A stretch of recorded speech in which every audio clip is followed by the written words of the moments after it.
A minor correction there. The National Geographic called my community the most polluted spot in North America. The World Health Organization in September rated us the most polluted spot in Canada on particulate matter and other fine particulates. We're 3 hours from here. Has anybody heard of us? We're not too far away. I speak at the University of Western Ontario, which is an hour down the road from my community, to their environmental law class, and nobody in the room raised their hands. I come here, I speak at the U of T, and people don't raise their hands. I speak at York, and people don't raise their hands. I speak at Guelph and at Laurier, and people don't raise their hands. We are a bubble of information protection inside of Sarnia. And it's there because we have 63 of the richest, most powerful corporations on the planet surrounding my home. Dow Chemical, Shell, Suncor, Imperial Oil, the who's who of the petrochemical industry surrounds us quite literally as the carpet is surrounded by the walls here. And with that type of neighbor, comes with, in our community, some health afflictions that are just not natural and not normal. And I won't go into my family. My family is an ongoing stage of mourning. There's somebody who is passing away literally every month from some very common and some very rare cancers that are completely and wholly attributed to our lifestyle because industry doesn't do anything wrong. We found in one plant that produced a vinyl chloride monomer, which is vinyl, like your vinyl houses and the vinyl chairs that you have and your vinyl shower curtains. They were located about 1.5 kilometers from our community. That process creates what's called a sarcoma of the liver, and the only known cause of that sarcoma in the world is vinyl chloride monomer, and still the Ministry of the Environment here in Ontario said it was caused by a lifestyle choice. When we were found to have documented endocrine disruption, that is more girls being born than boys, we were the first human population in the world to have that happen, they again blamed our lifestyle. We did it to ourselves. And to take the words from Konstantin Tikhonov, who is now the head of granting for First Nations Inuit Health and Contaminants, he stated quite blankly that he didn't know what we were concerned about. We drink too much, we smoke too much, we party too much. And this is the slant that we're up against when we try to go against these things. I began this about 12 years ago. I owned a medical supply company in Aamjiwnaang, and I serviced health centers and hospitals and what have you throughout North America. And Imperial Oil had what they call the catalyst release, which is a really fine particulate.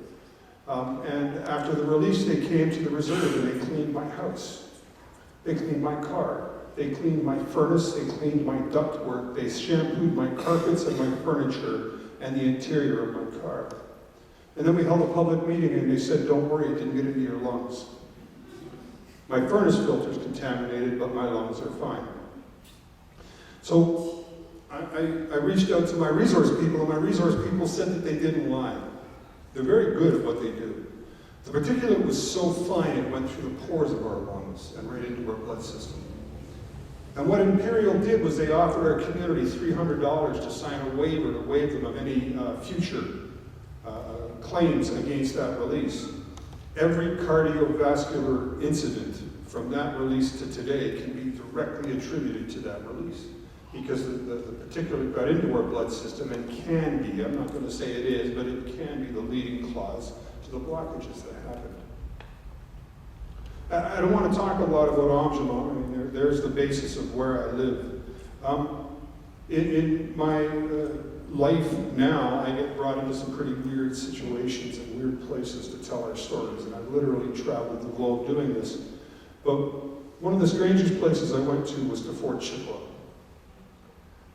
They brought me out there to talk because although we're number one, Fort Chip, Fort McKay are really working hard to take that title from us. And George Patois is a very close personal friend because we share so much. And similarly, George was the chief of the Mikisew Cree that took the case to the Supreme Court that got us the right to demand consultation. I was asked to speak, and it was really weird because I was the last person of the morning. And as things go, time passes and people go over their talking allotments. So it ended up being 3 o'clock in the afternoon when it was my turn to talk. And by then the kitchen staff were sticking their heads out like that because they wanted to go home, and the afternoon kitchen staff were trying to get in to cook the meals. And the people, it was a really hot August day, the 300 people that were sitting there in the gymnasium, they wanted to stretch their legs, and they wanted to smudge their lungs, and they wanted to use the restrooms and whatever it is they wanted to do. They didn't want to hear Ron talk. And what struck me about the gymnasium was all the way around the gymnasium, they had pictures of all the people who had died of cancer that year. And there was a lot of them. And why it struck me was because in Aamjiwnaang, on Aboriginal Day, we fire a cannon off for every band member that passed on. And every year that cannon fire goes longer and longer and longer. It's people we know. It's our families, our friends, our relations who have passed on from cancer. And I'm sitting around and it's really hard. There's people that I have been with my whole life, and I hear their name on the cannon fire, and you can't help but feel the emotion. I couldn't begin to fathom having them surrounding me in big poster board pictures, how hard that must have been on the community to put it up there and look at it for the entire conference. So it was my turn to talk, and people were edging in their seats, and I'm thinking to myself, what am I going to say? Like, what do these people need to hear? Do they need to hear how bad I'm off? How bad my community's off? I couldn't think of a thing to say, so I opened my mouth and a healing song came out. And when I was done that healing song, you could hear a pin drop. Everybody had forgotten about everything. And George and I looked back and forth across the room at each other, and there's never been a stronger connection between a friend that I had than that afternoon, because he knew why I needed to sing that song. And I knew why I needed to sing that song. I couldn't believe another community is going through what I'm going through. I can't believe that the governments, the powers that be, allow this to happen. They don't think twice. I sit on international panels on chemicals management, and these people talk about risk management. We're the risk. We are the number. And it's not just the indigenous populations that are at the number, although if you Google Earth the overlays, you'll find every uranium mine in North America on indigenous land. You will find abutting indigenous land, heavy industry zone, right across North America. So the environmental racism that sits at play is very blatant. But the other side to that is the economic racism. Because just as bad off as First Nations are, the poorer neighborhoods of North America are also impacted by the placement of refineries. How does all of the tie go from northern Alberta to Aamjiwnaang is said in one word, and that is Enbridge. Everybody right now is looking at the Northern Gateway, and everybody's fighting the Northern Gateway. And the Northern Gateway isn't going to go through. I have internal government documents that say that they don't expect it to go through. I don't want you to stop the fight. I don't want you to stop the campaign. It's a shell game. They're going to get everybody looking out west while they ram through the Line 9 reversal. And for those of you who don't know what the Line 9 reversal is, that's a line that runs from Montreal out west, and it brings sweet crude from the Port of Montreal out west. 5 years ago, Enbridge tried to turn that around. They did a campaign to do a Line 9 reversal to bring bitumen from the Alberta pipelines down. And it would end up in Montreal, go through to Maine, and then up into Irving Oil in Brunswick. Along that stop, the very first section of that pipeline that they want to reverse is the section that comes into Aamjiwnaang. Because Harper has said that he wants Shell on one side of me and Suncor on the other side of me to be 2 of the 3 bitumen processing units licensed in Canada. So everybody's looking over there, and the National Energy Board released some documents a couple of weeks ago that says they're going to revamp how they communicate with First Nations, how they consult with First Nations in relations to pipes. That didn't make the news because everybody's looking over here. They didn't obey their own rules and their own regulations as laid forth by the Supreme Court of Canada by consulting with us on how they're going to change this communications policy or this consultation policy, because they know we'll fight it. We're the most polluted spot in North America, right now today.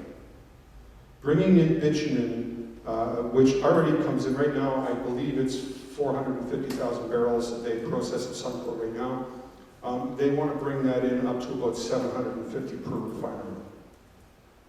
Bitumen processing is 10-fold worse than sweet crude. It doesn't matter which way the wind blows, you're killing me. You're killing my son, my daughter, my cousins, my aunts, my uncles, my friends, and my family. And they're doing it very openly. So that's what this is about. That's the fallacy of ethical oil. Our deaths are in our hands. And people put down our Prime Minister because he is encouraging all of this, but it's been going on for decades. They knew about the tar sands decades ago, and they laid all this in place decades ago. At the very least, Harper stabs me in the chest. He doesn't lie to me. He doesn't tell me that he's my buddy. He tells me right up front, I don't care about you. You're expendable. You're the risk. And we're willing to offset that risk. So at least I know where I stand with him. But in everybody before him, this was going on. And it was never addressed. So we have an opportunity today to address this stuff. We have a panel of people that are going to share stories, I'm sure, very similar to mine, asking you to address this stuff. We have an illegal government sitting in office in Ottawa right now. They were never allowed to run under Elections Canada.